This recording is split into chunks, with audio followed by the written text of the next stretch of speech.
evidentemente, cuando llego de director del circuito de la Comunitat Valenciana Ricardo Tormo y me encuentro con la cuna de campeones Bankia, pues lo valoro de una forma estupenda, porque además de que yo ya lo conocía, porque llevo varios años en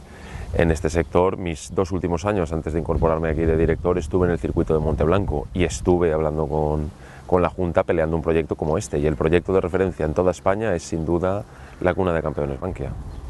Bueno, es evidente que este proyecto significa formar a campeones del mundo, como ya se ha dado hace bien poco y se ha dado en otras ocasiones, y realmente el circuito desde sus inicios, desde sus inicios ha apostado por la formación, y qué mejor que este producto para formar a los chavales, tanto como deportistas como hombres. Yo creo que el nivel sigue siendo altísimo y creo que seguimos siendo la referencia,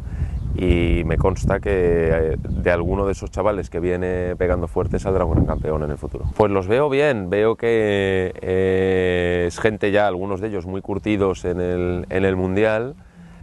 Como deportistas de alto nivel, cada uno tiene su curva de desarrollo, digamos, y a veces cuesta un poquito más el coger el paso cuando cambias de categoría, pero estoy convencido que todos ellos acabarán estando arriba. Un saludo para todos los chavales que están en la cuna de campeones Bankia este año, y a por todas.